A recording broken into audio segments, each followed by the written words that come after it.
Bien. La semana pasada nos tocaba mirar el concepto de campo, y el concepto de campo es un concepto que no es exclusivo de la Gestalt, es un concepto que es aplicado a distintas disciplinas, ¿no? Como la teoría de campo. Sin embargo, acá en Gestalt vamos a tomar la teoría de campo em, que fue desarrollada por Kurt Lewin en el año 47, que era un médico y que estaba como muy afín con la psicología social, ¿ya? Y gracias a él, esta teoría de campo tiene aportes en la mirada respecto a la personalidad y cómo estaba cambiando por cosas, por situaciones, por variables que tienen que ver con el entorno.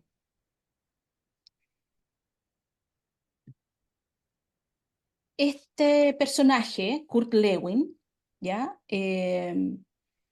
Nos va a decir que la comprensión que él tiene del ser humano es que el ser humano no es un ente pasivo, ya que reacciona frente a los estímulos del entorno, sino que actúa y reacciona de acuerdo con su visión de mundo, con su sentido de mundo en una interacción con el entorno. Y esto es súper interesante porque es lo que nos va a permitir ir un pasito más adelante después con Pearls, en donde nos vamos a permitir mirar o decir cuál va a ser nuestro objetivo, entre comillas, de investigación o nuestro objetivo de mirada. No solo va a ser el paciente que tiene un sentido particular de su mundo, sino que también vamos a ir mirando a ese paciente en relación con su entorno, en relación con el mundo y en relación con otros.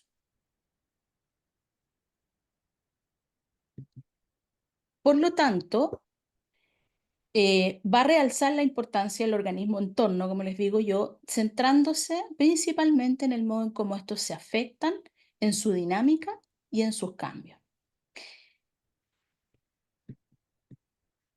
Surge así entonces la idea de campo o de espacio vital como la unidad básica de la realidad en la que se pueden diferenciar dos aspectos de esta totalidad, el organismo y el entorno.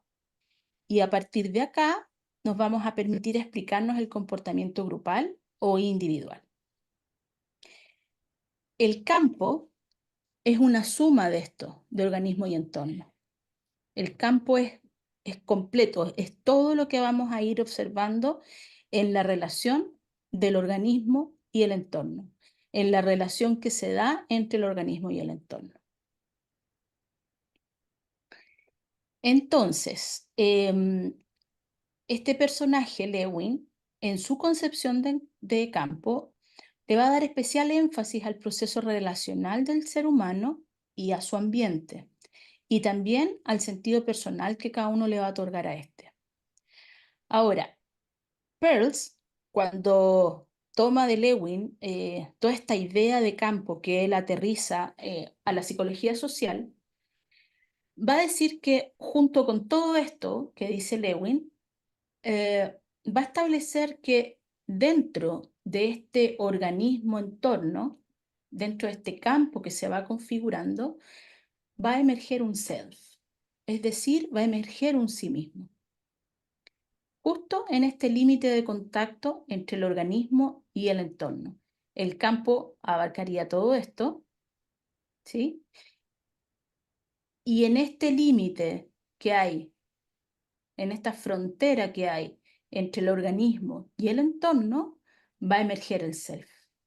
Y es aquí, en esta relación, en este aspecto dialogal, eh, es donde vamos nosotros como terapeutas a poner nuestra mirada, en este espacio que se da entre la relación organismo y entorno.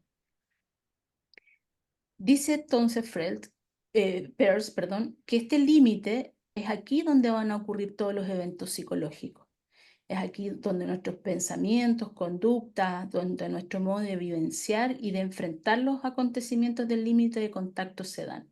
Porque es aquí donde aparece esta noción de que yo soy yo, es esta noción de sí mismo, ¿sí?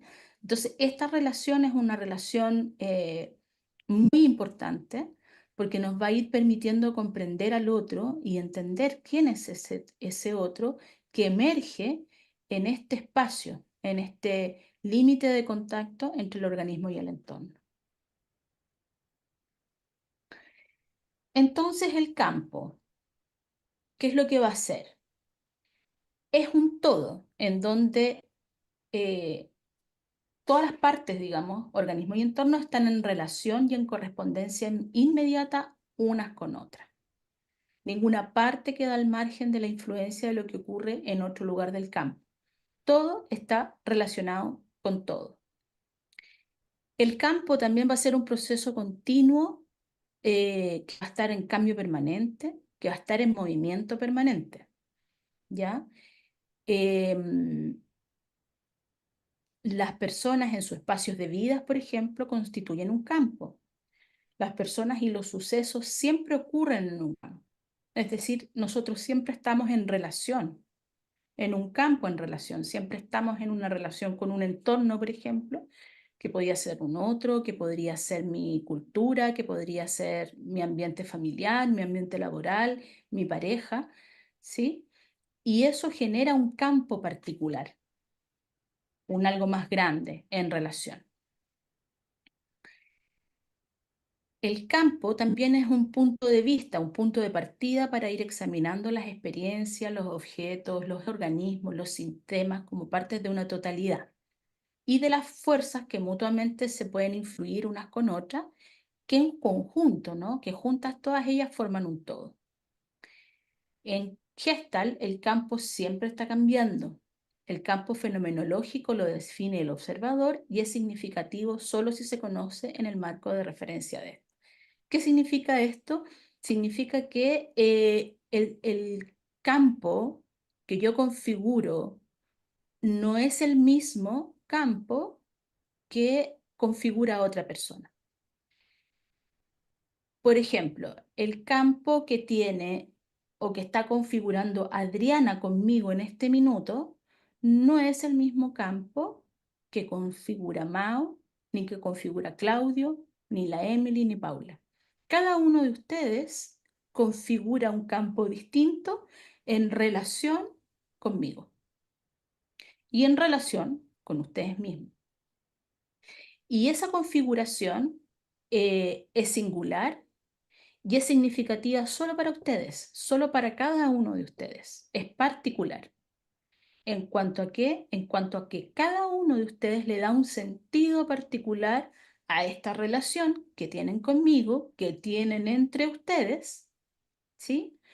Y que permite eh, relacionarnos, valga la redundancia, que permite ir observando cómo se van configurando en relación conmigo.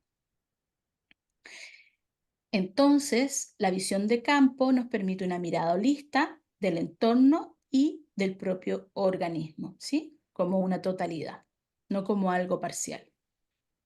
Es más, independientemente que ustedes en lo particular configuran un campo conmigo, ¿sí? Todos juntos configuramos un campo particular también. Todos juntos a la vez también configuramos un campo. ¿Sí? Y el hecho de que ustedes tengan las pantallas encendidas, por ejemplo, configura un campo particular. El hecho de que, por ejemplo,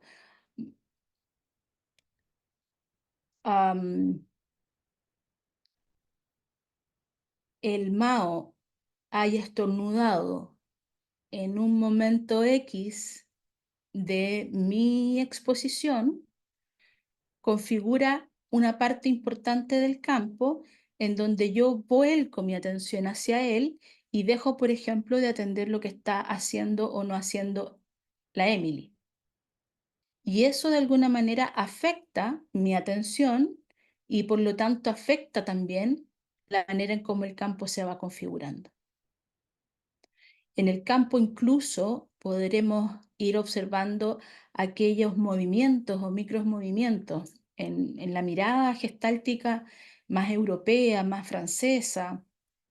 eh, Están como hoy día, ¿no? Observando la importancia de los micromovimientos y cómo estos micromovimientos afectan el campo relacional entre el paciente y el terapeuta, ¿no? Un ejemplo de ello es como, es, que es como, no es clásico, pero yo lo he leído en varios como ejemplos, ¿no? Que es una mujer que llega a la sesión de terapia y está sentada en la punta de la silla, ¿sí? Y desde ahí habla y desde ahí cuenta lo cansada que está, lo poco que quiere seguir en haciendo lo que está haciendo, ¿sí? Lo injusto que es la vida, con un problema existencial bien grande. Y el terapeuta es capaz de observar esta punta de la silla y le dice, bueno, a ver, te quiero ofrecer un experimento. ¿Qué pasaría si tú en lugar de estar ahí en la punta de la silla te permites como reclinarte en toda la silla y apoyar bien la espalda y sentir todo el sillón completo? Y la señora le hace caso, ¿sí? Y, qué rico se siente, le dice. Hoy es primera vez que me siento apoyada así. Hoy qué rico sentir que la espalda no está en el aire. Y empieza a dar cuenta de qué es lo que significa estar bien apoyada. Y de repente dice, ya, listo. Y vuelve a esta posición en donde su estar es en la punta de la silla. Y ese movimiento permite abrir un espacio amplio terapéuticamente hablando, en donde se extrae o el terapeuta va extrayendo, por ejemplo, la posibilidad que ella tiene de apoyarse en otro, la posibilidad de pedir ayuda, la posibilidad incluso del significado que tiene para ella ser apoyada y cómo eso se relaciona o no se relaciona con lo que trae como motivo de consulta, por ejemplo. Entonces, es interesante porque este micromovimiento, ¿no? En donde ella está sentadita en la punta de la silla, permite que el terapeuta entienda este campo relacional como un campo en donde su paciente no se permite el apoyo, por ejemplo. O a veces tenemos pacientes en donde el campo que se va configurando es un campo exigente y nos sentimos exigidos por nuestros consultantes. Y sentimos que tenemos que hacerlo bien y sentimos que algo sucede, una mirada, un movimiento de nuestro paciente, una palabra, activa algo en nosotros que es nuestro, ¿no? Y que probablemente tiene que ver con exigencias, tiene que ver con querer hacerlo bien, tiene que ver con querer no defraudar. Y eso es interesante porque si bien es cierto, es una parte nuestra, también está activada por un campo relacional con el otro. El otro está presente ahí y hace que eso se active. Entonces, eh, como fenómeno, el campo va a ser nuestra unidad de análisis de alguna forma, ¿no? De cómo este ser humano se está configurando en relación a sí mismo, en relación al entorno y en relación al terapeuta. Ya en otros momentos les he dicho que la terapia o la horita de terapia es es como una micro eh, reproducción de lo que hace nuestro paciente en la vida, de lo que hace nuestro paciente en todas sus relaciones. Entonces, ese campo que se configura con nosotros en la terapia es el campo que configura probablemente en todas las partes en las que está, con las que se relaciona.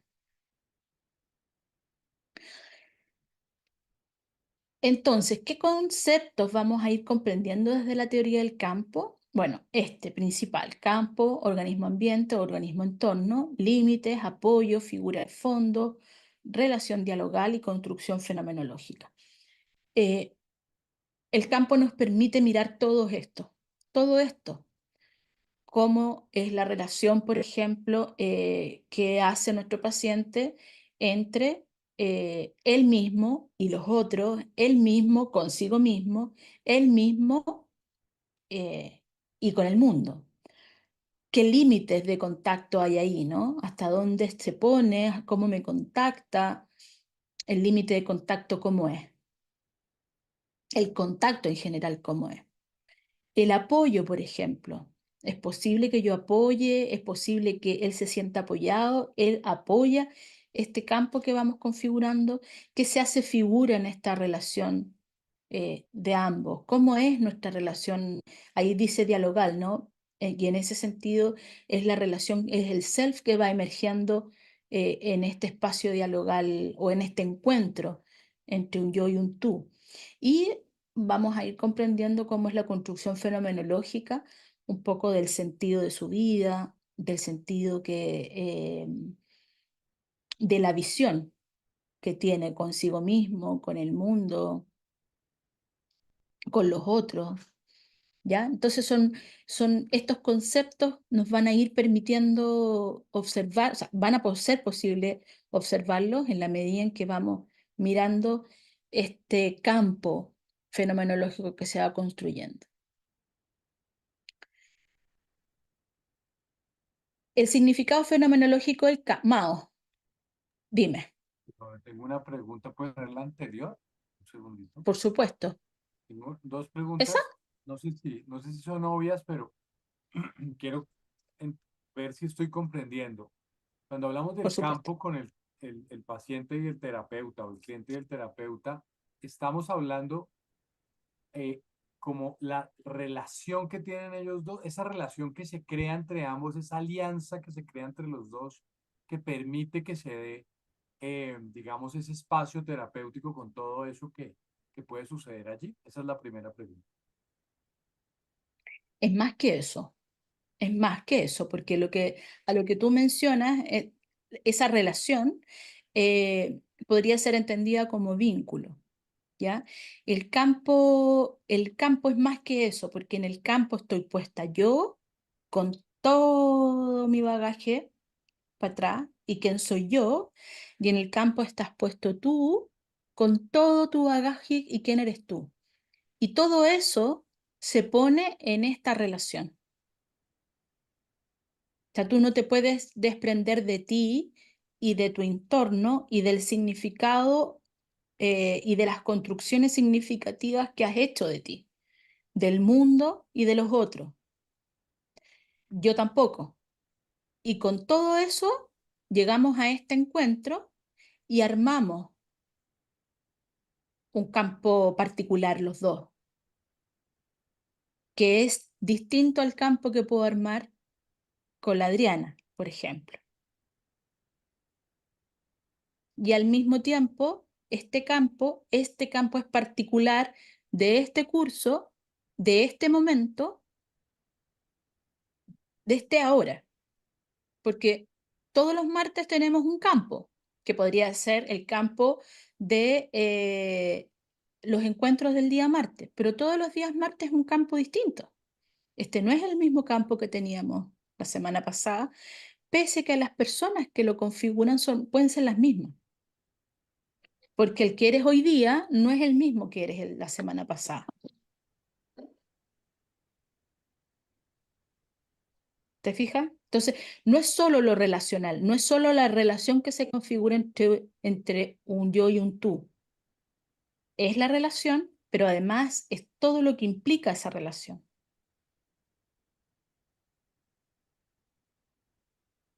Claro. ¿Sí? ¿Y tu otra pregunta era? Mira, es sobre la construcción fenomenológica y es para comprender bien el término de fenomenología y la construcción es precisamente a partir de lo que nos pasa en ese campo, lo que se va construyendo allí. Sí, exactamente, tal cual. Gracias. Es a partir de eso, a partir de lo que nos está sucediendo ahí. Por ejemplo, eh, cuando tú estornudas y yo desvío mi atención para allá, yo me puedo preguntar, a ver, ¿qué está haciendo figura en mí? Que Mao no me está prestando atención, que su estornudo generó algo en los demás. Sí, un poco eso. ¿Y qué tendrá que ver con Mao? Y le puedo preguntar, ¿no? O sea, es muy básico lo del estornudo, pero es un poco lo que de alguna manera hace un quiebre en este campo que tenemos, ¿sí?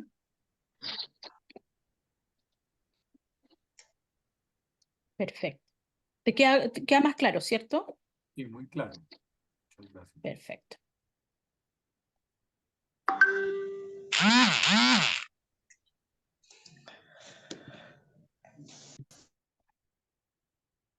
Perfecto. Entonces, desde el significado fenomenológico del campo, lo vamos a ir entendiendo como que el campo se va a convertir en un espacio vital de sensaciones, acciones, sentimientos y significados de un individuo correcto. Ya, por eso es que el campo que se configura es en el aquí y en el ahora. No necesariamente un campo, no va a ser el mismo campo que tenemos la semana pasada, ¿ya? Sin embargo, hay cierta parte de nuestra historia que la llevamos y la vamos a llevar a todas partes. Y también forma parte de nuestro campo. Como les decía hace un momento atrás, el campo subjetivo de una persona no puede ser vivido o entendido exactamente igual por otra persona. Es único de cada uno y al mismo tiempo, al ser relacional, ¿sí? Al tener esta cualidad relacional, permitimos que configuramos un campo juntos los dos. Y que en esta construcción fenomenológica vamos entendiendo cómo es el tuyo, cómo es el mío, cómo es para ti, cómo es para mí.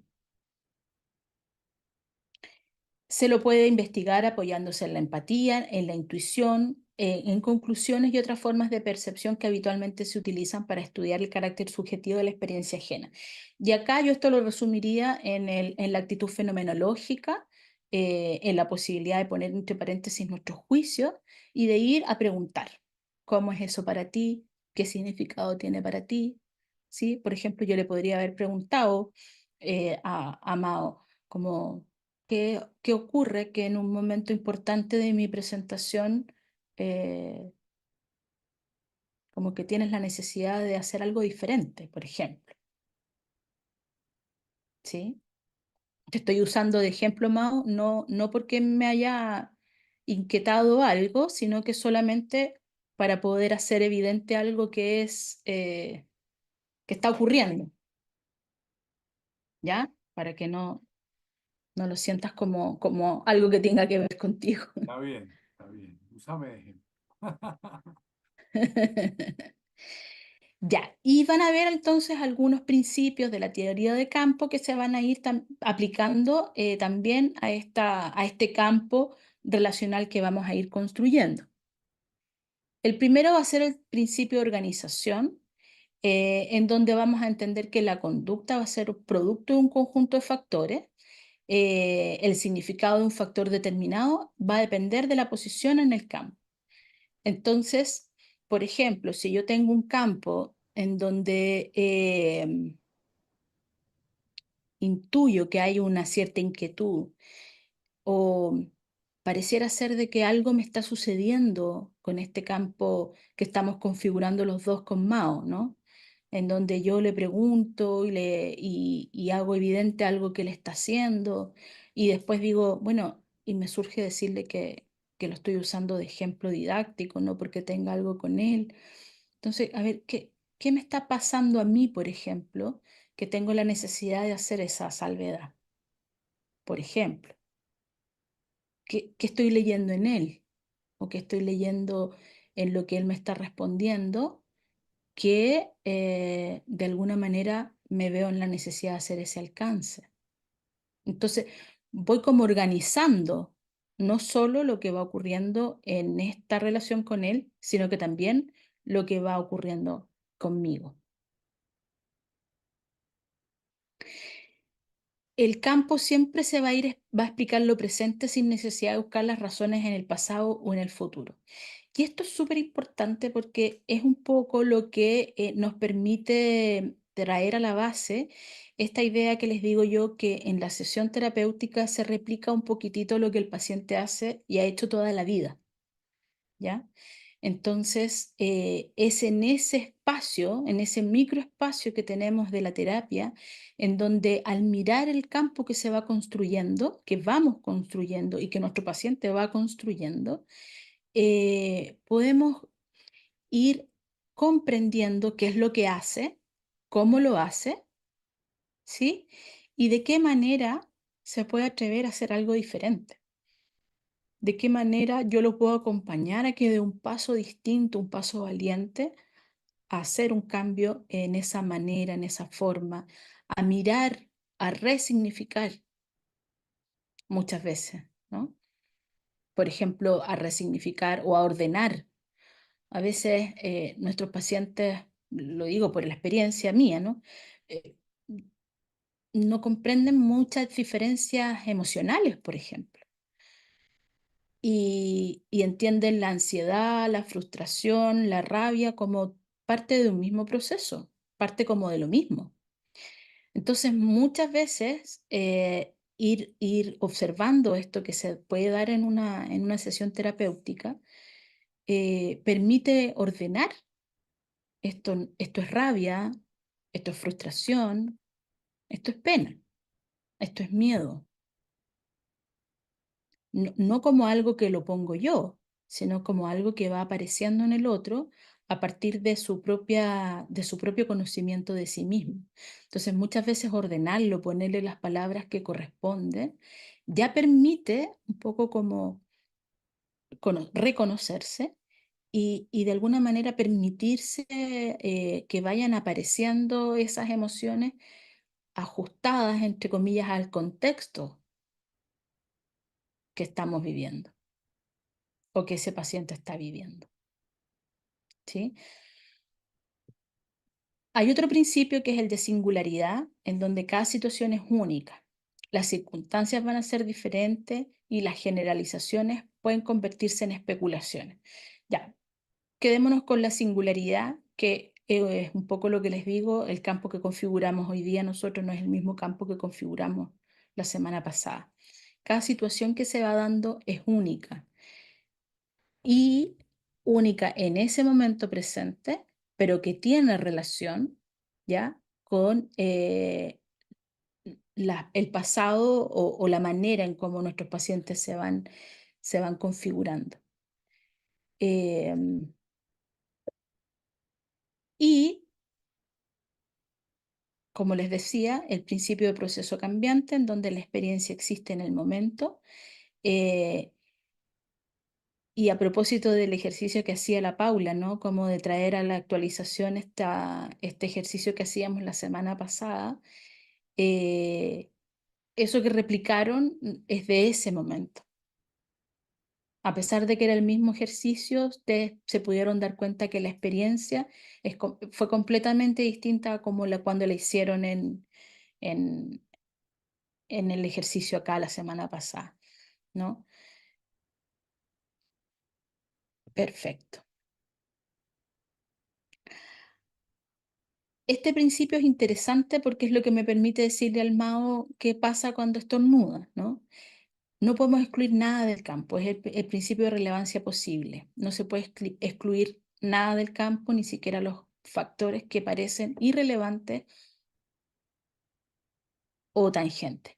Y acá es lo que les decía yo de de este ejemplo de la señora que se pone en la silla, en la puntita de la silla, como el movimiento que hace, porque en la actualidad, como en lo más actualizado de la Gestalt, hay una mirada en donde este principio, ¿sí? Está como muy potente, está como muy fuerte. Entonces, en esto de no excluir nada del campo, los micromovimientos frente a cualquier pregunta, frente a cualquier movimiento que hace el terapeuta, es considerado como una parte importante de observar, de analizar, de acompañar, ¿ya? O sea, hoy día, basados en este principio, es que hay una fuerte, como un fuerte movimiento que está puesto ahí. Ya, y eso era de campo, muy rapidito, muy reducida. Preguntas.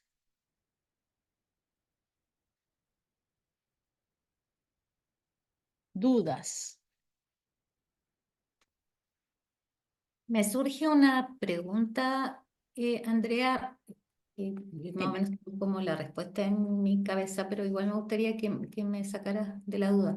Por ejemplo, si Ujú, tenemos un trauma que ya lo hemos acarreado hace ya años de nuestra vida y lo ujú, traemos al aquí, lo traemos a la hora, lo ujú. miramos desde el aquí y el ahora sin considerar ese pasado. O, porque Em, igual viene la historia, ¿cierto? Es sí, como la historia del trauma, pero tomada desde el aquí y el ahora, desde cómo eso me afecta ahora. sí. Perfecto. De cómo eso me afecta ahora, porque, Ujú, eh, por ejemplo, para que hablemos como, voy a hacer un ejemplo, ¿ya? ujú, Hablemos de la muerte, hablemos del duelo. El duelo es un trauma, es un proceso traumático, sin embargo, no es un trauma en sí mismo. Puede ser un proceso traumático, hay duelos que cursan súper bien y hay otros que no cursan tan bien. Y cuando el duelo no cursa tan bien, podríamos decir que se trata de un evento traumático, ¿ya? Sin embargo, contar un duelo al día siguiente del fallecido versus contar un duelo 3 años después no es lo mismo. ujú. O contar la pérdida, ¿no? No es lo mismo. Sí, perfecto. Es completamente distinto uno de otro, independientemente si ha habido proceso o no ha habido proceso, Ujú, ¿ya? Entonces, yo puedo comprender, por ejemplo, en el aquí y en el ahora, que ese momento fue muy difícil, ujú, que ese momento fue súper doloroso y que a lo mejor estuviste solo o sola. Pero cómo todo eso hoy día forma parte de este aquí y ahora, ¿sí? Porque, por ejemplo, nunca pediste ayuda y sin embargo ahora estás pidiendo ayuda. ¿Qué ocurre que ahora pides ayuda, por ejemplo? Qué bueno que ahora estés pidiendo ayuda o que quieras estar acompañada. Entonces, si bien es cierto, pueden ser experiencias traumáticas pasadas, siempre las vamos a abordar en el aquí y en el ahora. Y en el aquí y en el ahora lo que vamos propiciando es justamente aquello que no pudimos tener en el allá y entonces. Por ejemplo, hablemos de las situaciones de abuso. En la situación de abuso, lo que los pacientes en general, sin hacer ninguna generalización, a cada caso es único, es uno a uno, pero solo para efectos didácticos. em, en general, ¿ya? Hay una sensación de no haber estado acompañado, o no le pude contar a nadie, o cuando lo conté nadie me creyó, o X cosa, ¿sí? Como de vivir el proceso muy solo. En algún minuto lo conté y algo sucedió, o mi familia se enojó, o me dijeron que me tenía que quedar callado, o que yo era la responsable, o el responsable, etcétera, etcétera. Pero todo huele a falta de apoyo, ¿ya? El allá y entonces no lo podemos modificar, sigue doliendo, pero cuando lo trae el aquí y a la hora, ¿sí? Lo que yo puedo hacer como terapeuta es algo distinto a lo que vivió en el allá y entonces. Y yo puedo apoyar ahora, por ejemplo. Y le puedo decir, lo que viviste es injusto, no debiste haberlo vivido, no corresponde que lo hayas vivido. Allá no tenías a nadie, acá tienes a alguien. Me tienes a mí, te tienes a ti, ¿te fijas? Entonces es en el aquí y en el ahora en donde podemos hacer algo diferente, porque solamente en el allá y entonces podemos comprender qué sucedió, como una anécdota. No lo estoy reduciendo a una anécdota a la situación de violencia, ¿no? O de abuso, o de pérdida, en el sentido de que no podemos hacer mucho en el allá y entonces. Todos los cambios, todos los apoyos, todas las situaciones nuevas o los pasos valientes se pueden hacer solo en el aquí y en el ahora. Ni siquiera en el futuro, solo en el aquí y en el ahora. lo comprendí súper bien. Muchas gracias, Andrea, por la aclaración. Ujú.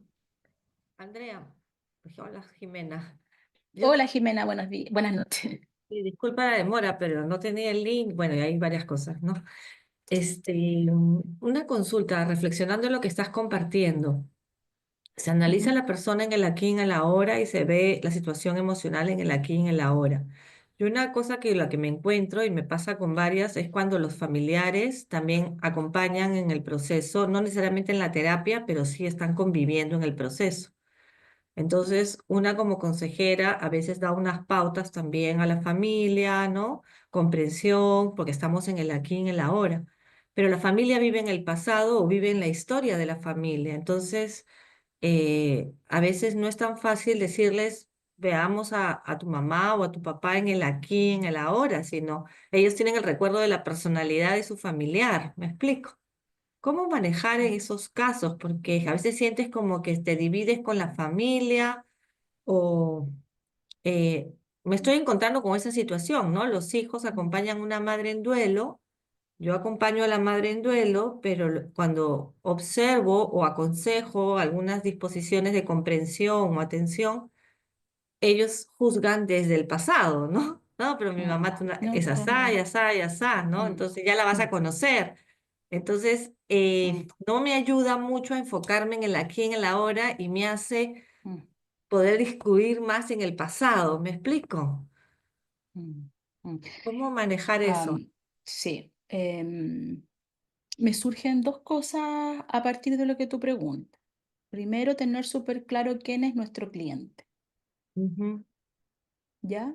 ¿Es una persona, es una pareja, es un niño, es un adolescente, es un sistema familiar? O sea, ¿con quién estoy yo trabajando? Eso es lo primero que me surge, ujú, porque en ese con quién estoy trabajando es donde yo voy a instalar este campo relacional en donde lo que vaya sucediendo en ese campo relacional en el presente es lo que va a ir sanando. Eso no significa que excluimos la historia. Yo puedo comprender, la historia nos sirve sin duda para comprender quién era esta persona. Es más, yo me puedo preguntar qué pasó con esta persona que hoy día es otra. Pareciera ser que es otra. Le dicen los hijos que es otra. Probablemente ella a sí misma también se ve como otra. ¿Te fijas? Me sirve para comprender. Pero todo lo demás es en el aquí y en el ahora. Y entendiendo quién es mi cliente, al trabajar en el aquí y en el ahora, lo que voy a querer activar son los recursos de ese cliente. Entonces, por ejemplo, a lo mejor estoy fantaseando. Lo que esta señora, que es mi cliente, va a necesitar es que en algún minuto le diga a sus hijos, puedo ser como a mí se me ocurra. Y si quiero estar triste, estoy triste, y si quiero estar feliz, estoy feliz, y me da exactamente lo mismo que ustedes tengan el recuerdo de una mamá sacrificada, no sé qué, ta, ta, ta, ta, ta, ta. Por ejemplo, ujú, ¿te fijas? ujú, ¿Por qué? Porque ya lo vamos a ver más adelante, si no lo ven este año, lo van a ver el otro. La persona que tiene un carácter, una estructura de carácter neurótica, siempre va a querer mantener todo en su zona de confort lo más que pueda, que no se mueva nada. Entonces también para mí podría ser como una curiosidad preguntarme de qué le sirve a esta mujer que los hijos estén todo el rato queriendo una mamá distinta.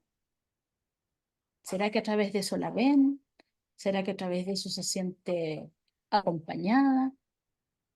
Acuérdense que la semana pasada hablamos de los ajustes creativos, hablamos de los ajustes conservadores, ¿sí? Entonces, muchas veces, en lugar de hacer ajustes creativos, lo que mantenemos son los ajustes conservadores a propósito de mantener el cariño, mantener el reconocimiento, el amor, que son temas que nos mueven a todos los seres humanos. Eso es inherente para todo el mundo. Todos queremos ser reconocidos, todos queremos ser amados, todos queremos ser vistos.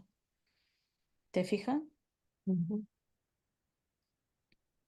ujú. Gracias.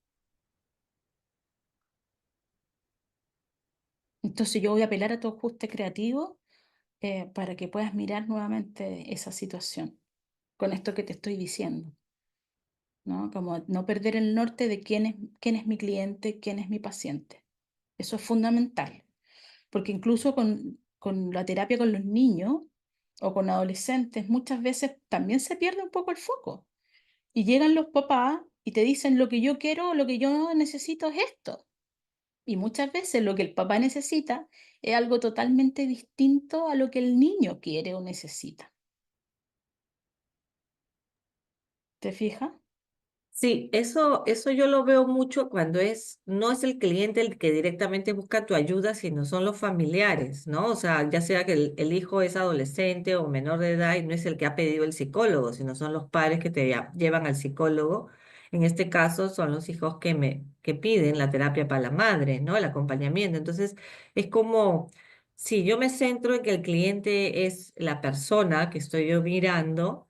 Y se lo recuerdo a los hijos, que yo estoy viendo a su mamá en el hoy, ¿no? Y que desde el hoy yo les aconsejo, ¿no? Y los invito a abrir su visión de lo que yo estoy mirando hoy, ¿no?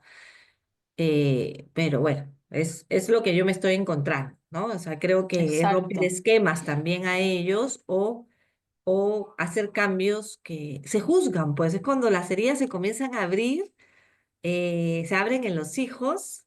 Y ese juicio cuesta, pues, salen las emociones de rabia, miedos, cólera, pues.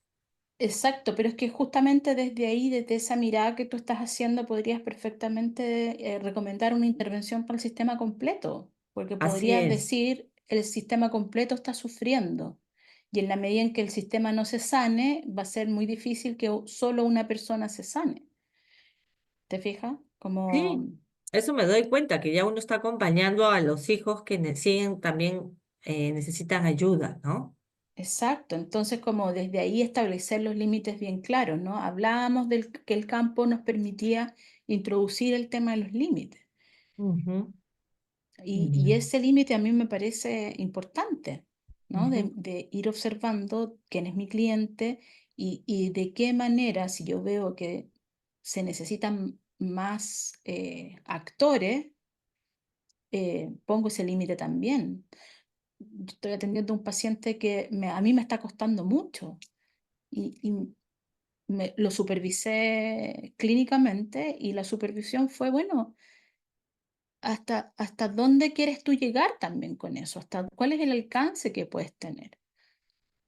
Si no tienes una capa de superheroína, hay cosas que probablemente van a ser muy difíciles de modificar, no tienen que ver con que seas una buena o una mala terapeuta.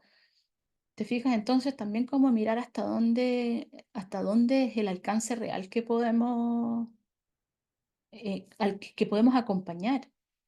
Hay personas que tienen sufrimientos muy, muy, muy jodidos, por decirlo de alguna manera.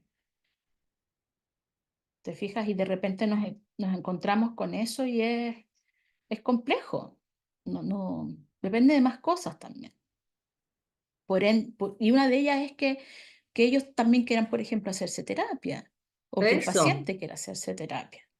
porque a veces el sistema no desea intervención, entonces ahí es donde empieza el Exacto, juicio al terapeuta, ¿no? exacto. El cliente no lo juzga porque el cliente se siente acompañado. Yo veo esa contención, pero no es que necesariamente que todo el sistema se quiera involucrar, ¿no? Exacto. Ya, sí. No hay que Ya, ¿te sentirnos mal, respondo? no hay que sentirnos mal. O sea, yo primero le preguntaría a tu paciente cómo se siente con todo esto. Si él se siente bien, me parece bien. Y lo otro Mm, que me parece interesante es como preguntarles quizás a los hijos qué les ocurre a ellos con esta mamá que tienen hoy día. ujú, claro. Y desde ahí quizás ir develando la importancia de que ellos también hagan sus propios cierres. Ujú, Esa es la clase que nos toca ahora, nos toca mirar conceptos fundamentales de la Gestalt y de la figura y fondo y cómo nos vamos quedando con situaciones inconclusas y eso va marcando de alguna manera también nuestra forma de relacionarnos. Entonces, vamos de paso, ¿qué me falta? Ya, vamos al tiro a trabajar en el otro.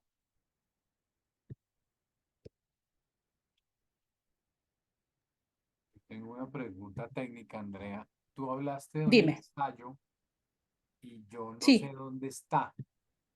Es que no sé si fue que fui descuidado y no tomé nota, pero no lo no, lo logré. que pasa es que se lo mandé a la gente del centro y quedaron de subirlos a los archivos de ustedes.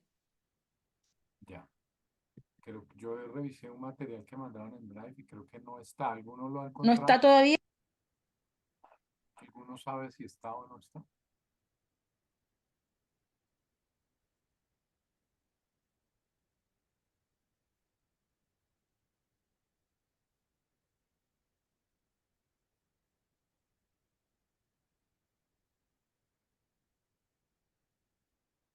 Déjenme resolver al tiro eso ahora. Porque ya se lo mandé a la gente que está allá. Ya está. Entonces, si no lo tienen ustedes, para que...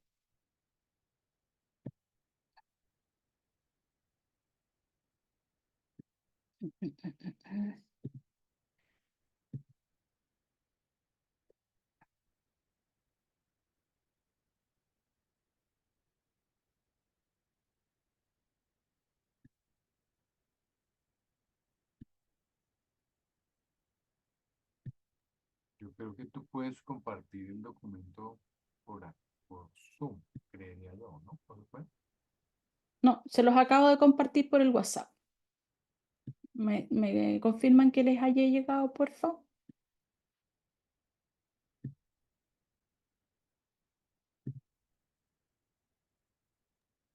Sí, Sí, Andrea, llegó. Sí. muchas Sí. gracias. Perfecto, ya.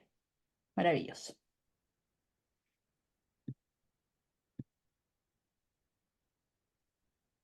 Ya, ese es el ensayo que les dejé yo la semana pasada.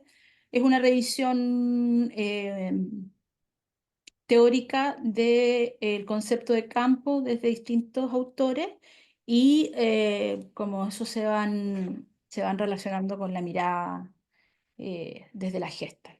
¿Ya? Entonces es un buen lugar para empezar a comprender un poco este concepto de campo. Nos vamos ahora con un concepto, con varios conceptos que son importantes tenerlos a la mano, son importantes ir comprendiéndolo porque es un poco el lenguaje que vamos a utilizar y que tenemos todos los gestaltistas. Acá en Testimonios de Terapia, nuestro fundador habla de que la idea de la terapia gestáltica es conseguir que el hombre de nuestro tiempo vuelva a la vida y enseñarle a usar todo su potencial innato, que pueda ser un líder sin ser un rebelde, que tenga un centro en lugar de vivir apoyándose en cosas. Eh, y esto que estamos hablando, del año que estamos hablando, eh, Segunda Guerra Mundial, para esa época todavía sigue siendo una cita que es súper atingente a los tiempos que vivimos. Enseñarle a usar todo su potencial innato es un poco lo que yo les decía en las primeras sesiones, ¿no? Que tenemos estos 10 deditos de la mano y que en algún minuto decidimos que varios de ellos no nos van sirviendo y nos vamos como cercenando. Entonces, la terapia justamente permite que volvamos a tener estos 10 deditos disponibles. A ser un líder sin necesariamente tener el juicio de que eso me transforma en un rebelde. Y ahí podrían ser un montón de otras citas. A ser frágil, por ejemplo, sin que eso me transforme en una persona vulnerable, en una persona vulnerada. Que pueda yo ser fuerte sin que eso me transforme en ser una persona fría, por ejemplo. A todo lo que se les pueda ocurrir, que tenga de alguna manera este espacio o esta mirada más polarizada. Que tenga un centro en lugar de vivir apoyándose en las cosas. Y Y esta última frase es súper interesante porque este es uno de los objetivos centrales de la terapia gestáltica y que tiene que ver con ir recuperando el autoapoyo. En general, los seres humanos nos apoyamos en otros permanentemente, en el sentido de que o estamos excusando nuestro sufrimiento en todo lo que los otros no hacen, ¿sí? En donde pareciera ser que el cambio o mi felicidad pasa porque el entorno cambia, en donde yo no tengo nada que hacer, nada que cambiar, nada que modificar, nada de donde apoyarme. Por lo tanto, este va a ser un objetivo de la terapia gestáltica, pasar del apoyo externo al autoapoyo. Y es lo que se desprende de esa frase, que tengo un centro en lugar de vivir apoyándose en las cosas. Tener un centro implica darse cuenta, que lo hablamos la semana pasada, implica ser responsable de lo que me corresponde, implica recuperar este potencial innato. Es así, sencillita, pero contiene, yo diría, mucho. Estos van a ser los 4 conceptos que vamos a intentar mirar el día de hoy. Y digo intentar mirar porque no sé si vamos a alcanzar a mirarlo todo. ¿Me escuchan? ¿Me escuchan bien? Sí. Sí, ya, porque no sé por qué se me cambió. Vamos a tratar de comprender el concepto de Gestalt, el concepto de figura en fondo, autorregulación organísmica y a mirar el concepto de salud y enfermedad. Si no alcanzamos todo hoy día, lo vamos a retomar la semana que viene, porque yo ya sé que no siempre alcanzamos. Voy a tratar de ir rapidito para que podamos hacer cosas más experienciales también. Una Gestalt es una palabra alemana que significa configuración o forma. Y es lo que va a resultar del interés para un organismo que necesita de su autorregulación.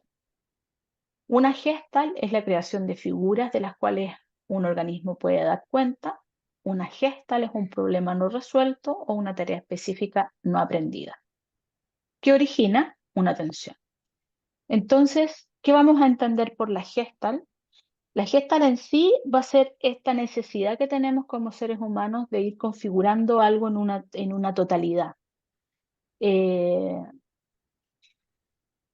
la teoría de la Gestalt, ¿no? Como no la psicoterapia, sino que lo que es la teoría de la forma. Están centrados en la percepción que los seres humanos tenemos y cómo le vamos dando forma, cómo vamos configurando el mundo a partir de la forma. Tomando ese concepto de Gestalt, entendemos que en un campo X, los seres humanos vamos a ir tomando ciertas figuras de ese campo. ¿Qué figuras vamos a ir tomando? Vamos a ir tomando las figuras de las cuales podemos dar cuenta, ¿sí? Como por ejemplo la figura que tiene en este minuto el Claudio y se lleva el vaso de agua a la boca, ¿ya? ¿Cuál es la figura que tienes ahí, Claudio? De la sed. Tiene la figura de la sed, por lo tanto yo estaba explicando y se borra todo ese campo del cual él es partícipe y entra en esta figura de la sed de la cual se hace cargo, ¿ya? Y puede dar cuenta, puede decir, tengo sed, ¿cierto? ¿Y qué es otro aspecto que va a ser una figura o va a ser algo que se va a ir configurando? Este problema no resuelto o esta tarea específica. Por ejemplo, en el mismo caso, si Claudio no hubiese acercado el vaso de agua a su boca, lo más probable es que estaría durante los próximos 20 minutos en una tensión permanente y ya la sed no es la figura, sino que la tensión pasa a ser la figura. ¿La tensión a qué?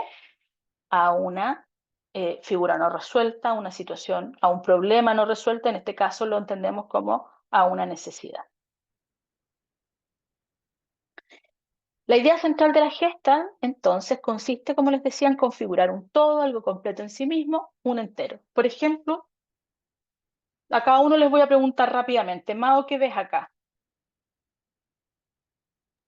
Veo una muchacha como de perfil. Adriana, Una señorita mirando para atrás. una señorita. Paula, Claudio, no están sin micrófono. La señorita mirando como para el lado. Una señorita mirando para Atrás. el lado. Jimena, perdón, Claudio, perdona, Para perdona. atrás, una muchacha mirando hacia atrás. Perfecto. Jimena, También una mujer con una cabellera extraña, pero ahí está. perfecto. Emily, Igual el perfil de una mujer. perfecto. ¿Nadie vio a la viejita?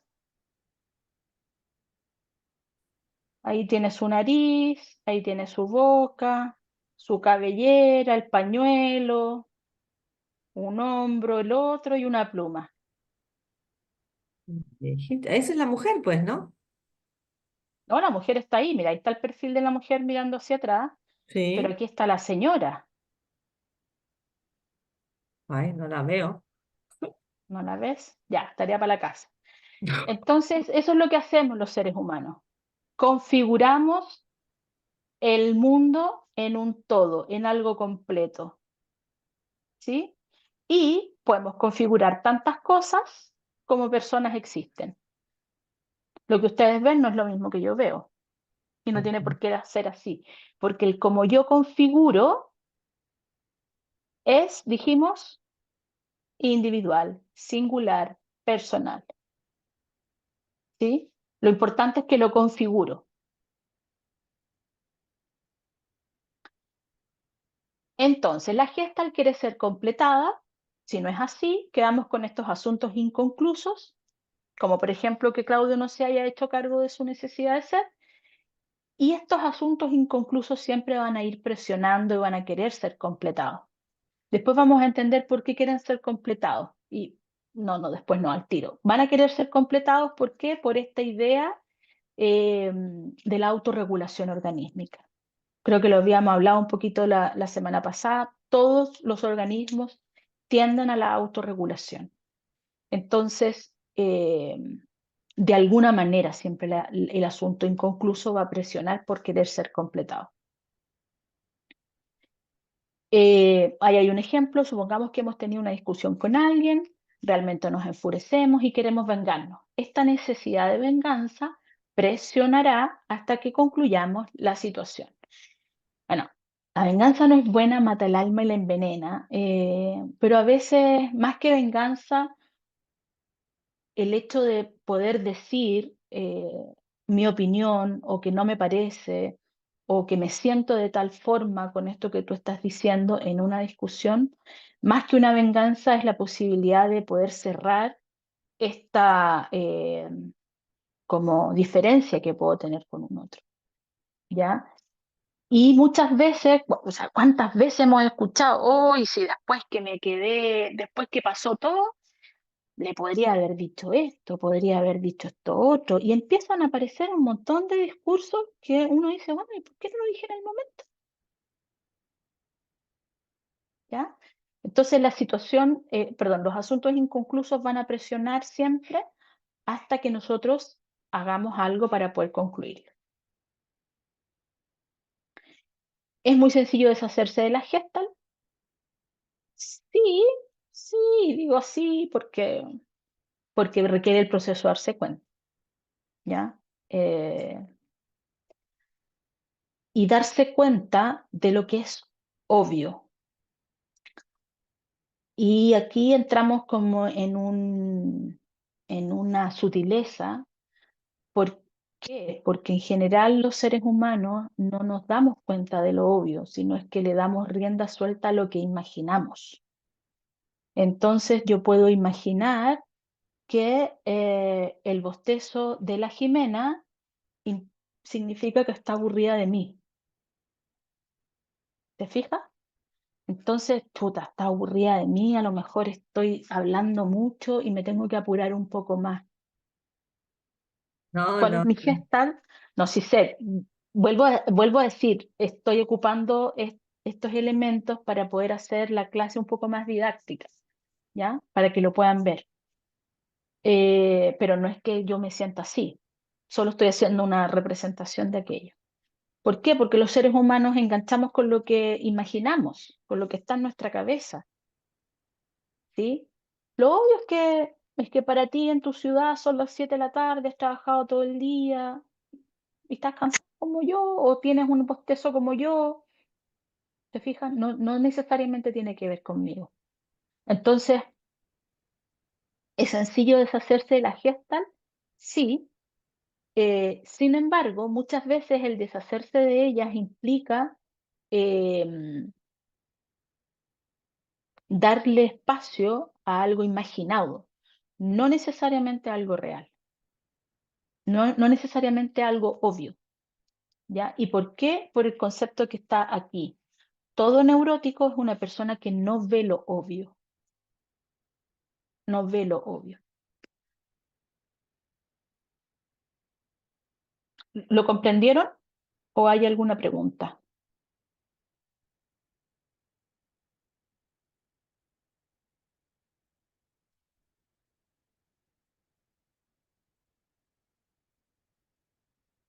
Bien, vamos a hacer un ejercicio entonces antes de pasar a la figura y fondo.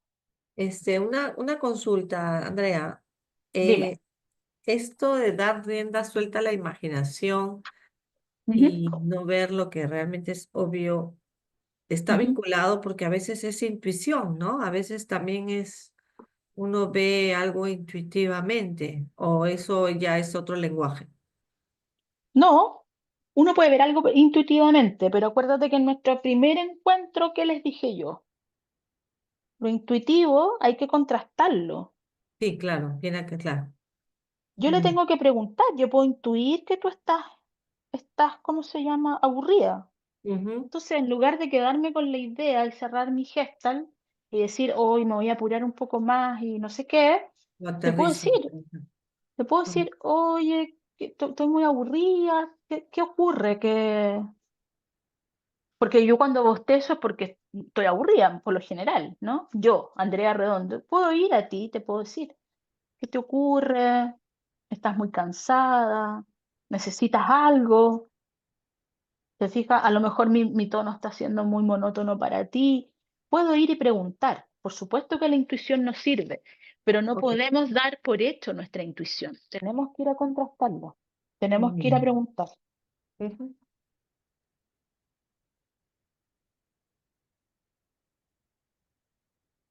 Bien. Entonces, eh, vamos a hacer un ejercicio.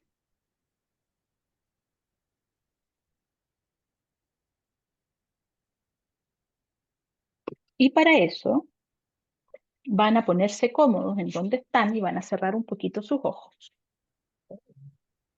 Eso me va a quedar dormida. Es que hoy día he regresado de viaje, entonces desde temprano he estado siempre Estoy cansa. con No, el cansa. jet lag, está cansada. Ya. Vamos entonces a cerrar un poquito los ojos y van a imaginar que enfrente de ustedes está su mamá y la mamá va a hablar con ustedes. Tómense un tiempo para ir formando bien la imagen de ella, con qué ropa está, cómo es su olor, cómo es su postura,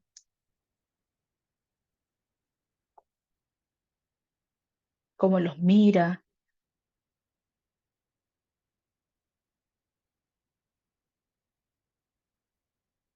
Y cuando tengan una buena imagen de esta mamá, permítanse decirle todos los sentimientos que tienen ustedes hacia ella. sin tratar de ser tan lógicos.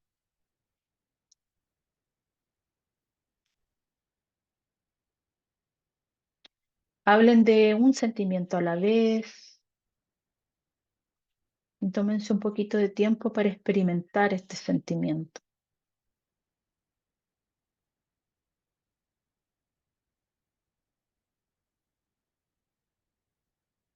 Vayan observando qué siente su cuerpo con cada uno de estos sentimientos que van apareciendo, que pueden ser de amor, de frustración, de rabia.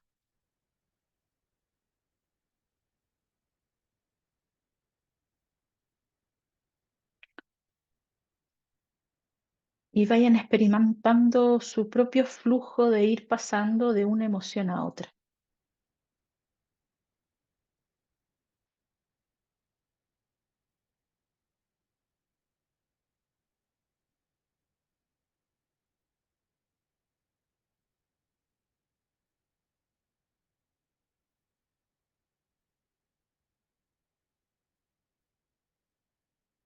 Ahora vayan cambiando la velocidad del flujo. Vayan observando y experimentando qué sucede cuando permanecen en una emoción por largo tiempo y lo que sucede cuando le hablan de sus sentimientos rápidamente, sin darse tiempo para experimentar que cualquiera de estos.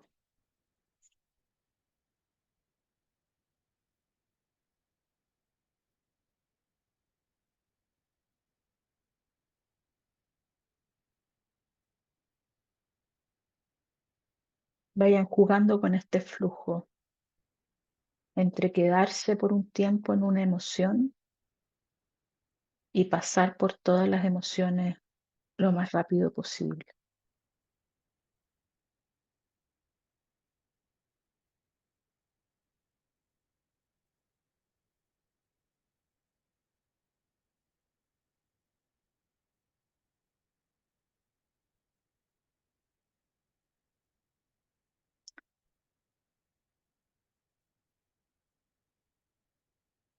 Y de a poquito entonces vayan soltando la imagen, permanezcan con los ojos cerrados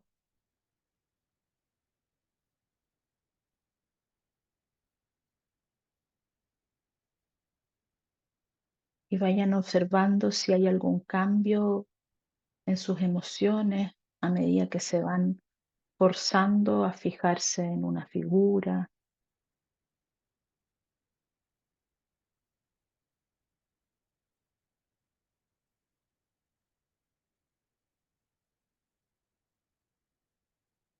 Vayan observando cómo es esto de pasar rápidamente de una emoción a otra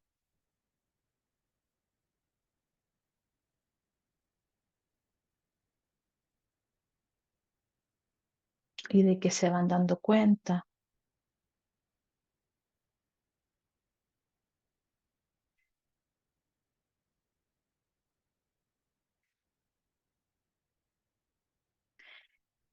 Y pueden ir abriendo los ojitos y anotar brevemente, brevemente de que se van dando cuenta, qué va ocurriendo.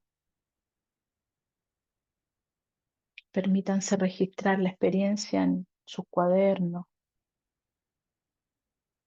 y de ir respondiendo un poco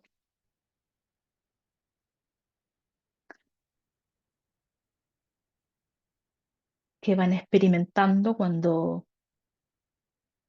van fijándose en una emoción, van fijándose en una figura en particular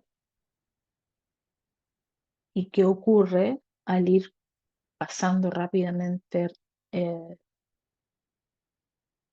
de una emoción a otra.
Bien. ¿Hay alguno que quiera compartir brevemente la experiencia? Paula. Me di cuenta, Andrea, bueno, mi mamá falleció y me di cuenta que, por ejemplo, al visualizarla, al visualizarme y estar con ella, pude, por ejemplo, cuando estaba en este estar como en el muy presente con ella, de decirle, por ejemplo, lo que la extrañaba, cuánto la necesitaba, todo lo que había adquirido de ella, darle las gracias por la vida que me dio, pero al tener esta rapidez, como al salir de ahí, me pasó algo súper extraño porque me empezó a dar rabia, entonces como que salió una rabia que la desconocía, luego me dio impotencia, por ejemplo.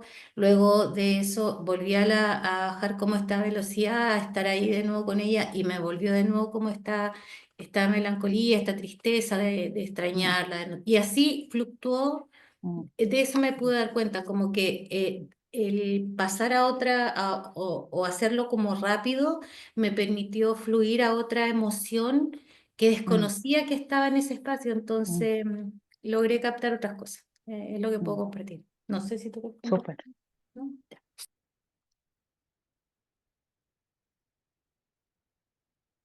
Mm. ¿Hace cuánto tiempo murió tu mami? Mira, yo siempre digo que murió hace 3 años, pero creo que es 3 años un poco más, pero hasta el año pasado, por ejemplo, me preguntaban, ¿no? Mi mamá falleció hace como un año. Eh, como que es súper raro, no, no, Mm, así me ha pasado y como que de a poco he podido incorporar que ya está pasando el tiempo y ya no está, pero mm, es eso. mm. Súper.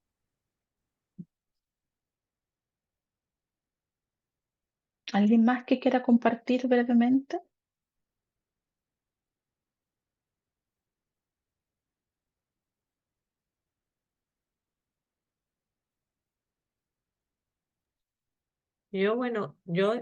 Justo cuando estaba ahora de viaje unos días, me di cuenta, aterricé hace 2 días de que no habíamos hablado de nuestra despedida, mi mamá y yo, cuando ella falleció. O sea, su muerte pasó como un hecho, pero no hubo ese diálogo de amor de afrontar que se venía la muerte. Mm, Entonces, ahora que este ejercicio es como me he permitido encontrarme con esa expresión de mm, poderle decirle, mamá, nunca te dije lo mm, cual te amaba, ¿no? A pesar de ella no mm, habernoslo pedido, una carta, y en ese momento a mí no me fluía expresar el amor, mm, ¿no? Y, y también la frustración que uno siente, que me he dado cuenta, de no haber tenido la oportunidad de habernos despedido sabiendo que se venía la muerte, ¿no? mm, Eso lo hablo personal, pero sé que lo vivimos todos en mi casa, ¿no? Pero de mm, todas maneras, hablando de mi experiencia, entonces ahora la imagen de mamá me sonríe y me abraza, ¿no? Con amor, mm, ¿no? mm, Eso ha sido positivo. No he tenido, fuera de la frustración del hecho que se sobreviene, no se ha brotado otro sentimiento negativo, ¿no? mm, Sino mm, eso. mm. Súper. Justo ayer, antes de ayer lo aterricé en el viaje y ahora se da la oportunidad con el ejercicio bonito. Muy Sí. bonito. Y si se dan cuenta, un poco este espacio en donde miran a la mamá como una totalidad y cómo van emergiendo distintas figuras asociadas a los sentimientos, ¿no? Y no es independiente de la rapidez con la que pongo la atención. ¿Por qué? Porque en la medida en que pongo una atención más lenta y tomo contacto con eso que va ocurriendo, esas emociones van cerrándose, se van saciando y decaen para darle espacio a que emerja otra emoción.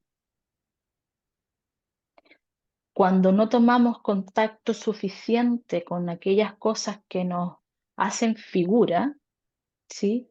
es probable de que eso que va emergiendo queda como un poco, como decía la Paula, esta rabia que no sé de dónde viene y con la que no puedo tomar contacto. Probablemente tenga que ver con su proceso de duelo, con su relación con ella, ¿te fijas? Y que empuja, aparece en un espacio en donde pareciera ser que la totalidad es decirle que la extraño, es decirle que la amo, igual que como te sucede a ti, Jimena, ¿no? Pero en esta rapidez, en este flujo rápido de este otro movimiento, emerge otra cosa totalmente distinta de la que probablemente va a seguir empujando hasta que yo le dé el espacio. Y eso es lo que quiero mostrarles con este ejercicio, que en general eh, la figura a la cual ponemos atención tiene un ciclo, pasa por un ciclo completo. Y cuando vamos quedando con situaciones inconclusas, por lo general el ciclo se ha cortado en alguna parte. El ciclo de contacto con esa figura, con esa necesidad, se ve interrumpido. Por las razones que sean. Porque me duele mucho, porque me imagino otra cosa, porque eres tú el que se tiene que hacer cargo. Por las razones que sean, el contacto con esa figura queda inconcluso. Y solo es posible cerrarla en la medida en que le doy el espacio completo, no antes. Y a eso le vamos a llamar una situación inconclusa versus una situación que pasa por el ciclo completo de toma de contacto. ¿Sí? ¿Preguntas hasta el momento? Ninguna. ¿O sí? Yo solo decir, Andrea, que con lo que acabas de decir me quedó todo súper clarito, o sea, como lo experimenté y lo pude ver, no, impresionante. Muchas gracias, se agradece.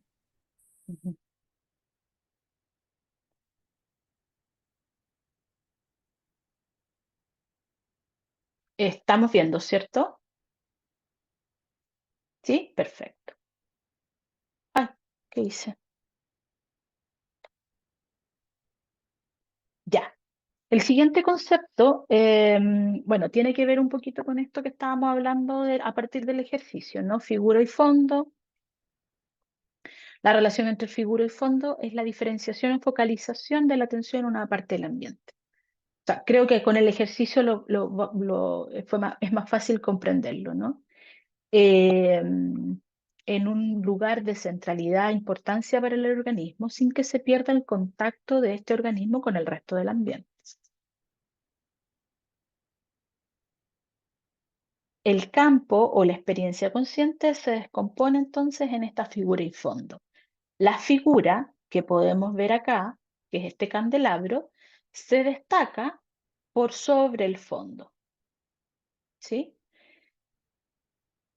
Siendo la más sustancial y compacta, mejor estructurada y más impresionante que el fondo. La figura trata de mantener esta constancia. Entonces, esto es lo que hablábamos de que la figura se nos va a dar. La figura se nos da en nosotros. A partir de este ejercicio podemos tomar conciencia que la figura que va emergiendo a lo mejor, en el caso de la Jimena, es que no se ha podido despedir de la mamá, que a lo mejor es una necesidad hoy día, que ya lo viene reflexionando. En el caso de la Paula, a lo mejor el hecho de tomar contacto con esto que es disonante en relación al flujo de una experiencia más cerrada, ¿no? Como más concluida, aparece esta figura de frustración y de rabia. Eh, ¿Y qué es lo que hacemos los seres humanos? Es no poder mantener, o no querer mantener un poco el contacto con ella. Y la figura siempre va a ser así. Y nuestros pacientes van a traer también la figura así. También va a emerger de un fondo, va a destacar de un fondo. ¿Qué es lo que a veces nos sucede como terapeuta? que entramos a darle relevancia a esto, al fondo, y nos perdemos de la figura. Cuando sabemos cuál es la figura que trae nuestro paciente, aquí estamos como perros sabuesos y no la soltamos nunca más. Y es en esta figura en donde vamos a ir a explorar. Por ejemplo, si la Paula fuera mi paciente, yo le diría, ¿y qué pasaría si dejamos que esta frustración, que esta rabia que va apareciendo, le diéramos voz? ¿Qué diría? Por ejemplo, ¿qué color tendría? ¿Qué forma tendría? Y si te transformas un poquito en eso, ¿cómo sería? ¿Sí? ¿Por qué? Porque lo que vamos a querer acá es poder cerrar aquello que no está, con lo que no hemos podido tomar el contacto suficiente, en calidad suficiente, en tiempo suficiente. Porque esa emoción probablemente va a emerger igual. ¿Ya? Por eso, cuando aparece un dolor o un deseo fuerte, desaparecen de nuestra atención otras motivaciones. Y necesitamos atender ese deseo, ese dolor para poder resolverlo. Es decir, que deje de ser figura y pase a ser fondo de nuestra atención, para que surja una próxima situación emergente. Cada situación emergente, cada emergente es una necesidad y será vista en relación con un fondo. El resto, con un fondo, y el resto va a ser el resto del organismo. El darse cuenta enfocado, es decir, el darse cuenta percibiendo, lo que antes era borroso se transforma entonces en una figura. ¿Qué es lo que acabamos de hacer con el ejercicio? En donde cada uno se fue prestando atención a aquellas motivaciones, a aquellos sentimientos que van apareciendo de este todo, que es la mamá, en donde la mamá pasa a fondo y mis sentimientos, mis flujos pasan a ser figura. En la medida en que puedo tomar contacto con ese sentimiento, con esa emoción, le doy espacio, lo cierro y entro a una figura nueva. ¿Ya? Preguntas. ¿Estamos bien hasta ahora? Ya. El neurótico, o sea, todos, no puede distinguir su figura más relevante, y esto lo lleva a querer satisfacer simultáneamente dos necesidades en vez de estar plenamente en el presente. Bueno, esto es más de lo que les he dicho muchas veces, ¿no? ¿Y por qué? Por este ajuste conservador que ha aprendido a hacer. Entonces, todo se resuelve de la misma manera. No es difícil poder decir, tengo sed, como lo está haciendo Claudio en estos momentos. ¿Sí? El neurótico probablemente estaría ahí sin hacer contacto con esa necesidad, estaría haciendo contacto con esa y con la necesidad de prestar atención, y además quizás con el hambre que puede aparecer hasta ahora en Chile. Son las 10:30 de la noche, fija, y por lo tanto no está aquí, no está ni con su necesidad de sed, ni con su necesidad de alimentación.